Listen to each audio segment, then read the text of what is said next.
we're going to look into more functions now, but of more aggregate functions, right?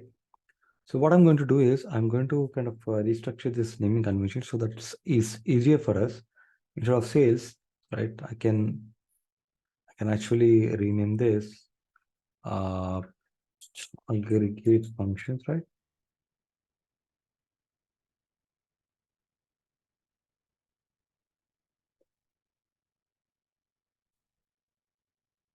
It will be easier for us in the longer run so that you have all the aggregate functions at once and the other functions that we're discussing. As and when we learn some category of functions, we can put them all together. Okay. Then this is not a great function, so I'll just, in fact, this is not required, so I'll delete from this model. Okay. All right, let's continue. So there are more aggregate functions. So the next one we can think of it something on the quantity sold. Okay. So we already have a column called quantity sold, right? Order quantity, right? So if you wanted to understand, let's say for that particular reduced data set that we're talking about, right? So let's say we're getting some 10 records in that reduced data set, we wanted to understand how many quantity were sold, right? We wanted to understand what are the individual quantity that were sold. So what you can do, you can just sum it up, right? We can create like total quantity sold and just create equal to sum of quantity, order quantity. What it is going to do is it's going to sum all this order quantity and give it. Let us see that. Again, what I've done, I've just used this. Just use total quantity sold, which is a sum of. So basically, it is giving us this particular customer on this first initial context on this date range.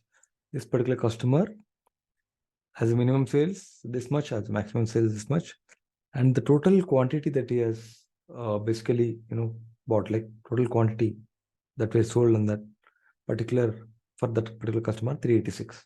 Okay,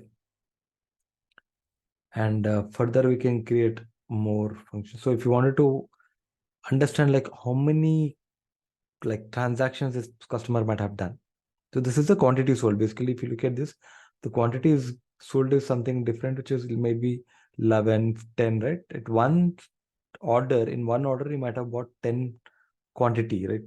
10 items, 11 items. But if you wanted to see how many such orders you might have placed, right? You want to understand how many, we can come up with something simple using a count function.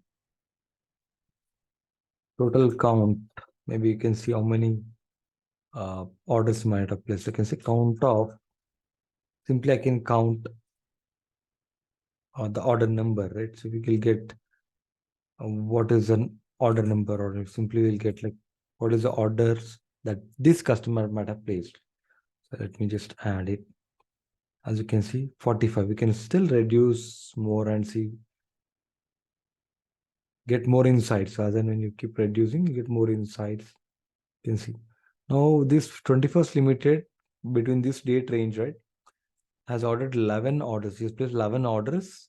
In 11 orders, he bought 98 items, right? The quantity is different. So out of those 11 orders, the minimum sale was this, the maximum sale was this, and the average is this, the total sales is this. Okay. So now we're getting more understanding on the data, like as and when we go further. This is the total count. And then we have, similarly for the total count, we can also get the same information with, similar functions. There are a lot of functions. So I'll add one more function like total count alternative, I call it, and I can say count A. So again, I'm passing the same. I can see, I can just pass order number or any other thing, but simply still keep the order number column, but still I can count other columns also. Okay, not only order number, we'll see that. You can still get the same result. Okay. So instead of order number, you can say, I'll go back this, I can count, instead of count of this order number, I can also count any other column, right? Let's say total revenue, I can count our total revenue. Okay, still it gives me the same.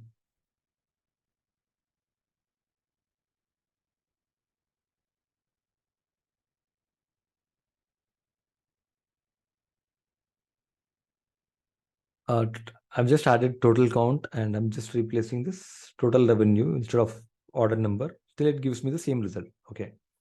That means we can count any of the columns so that we get this. It just counts the number of rows on the final table, right? It just counts the number of rows on the final table that we are getting it. Okay. On the reduced data set. Okay.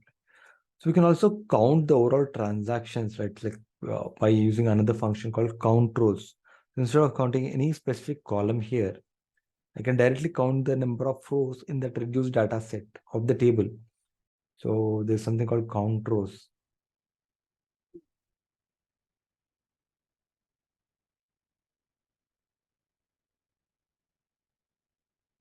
So I'm going to create a new measure for calculating the total transactions. Here I'm going to use a count rows function. Again, this function syntax expects us to pass on a table rather than a column. If you were observing for the other, min, max and all, there the expectation was to pass a column. So since we have passed a column, but now the expectation is to pass a table, right? We're just passing count rows of a table. So let's say I can pass the sales table, right? Simply, and it will count the number of rows in a table. Simply can just add it here.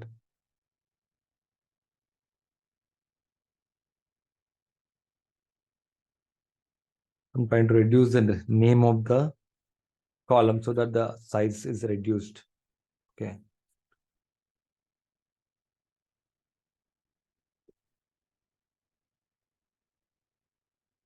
Right. So basically, this is how we keep calculating. So we can get more insights by writing more aggregate functions. We can calculate number of products bought by each customer. So we already got information about how many number of transactions this might have done, like how many quantity might have sold, but we can also get how many products this person might have bought. So total products bought by this customer. I can use something called distinct count. For that, I can use the product, right? I have a product ID from my sales table. So this is a product ID in the sales table. So I can count the distinct count of this product ID, which will give me, okay, what are the products that he might have bought, right? Distinct products. Let me just add it.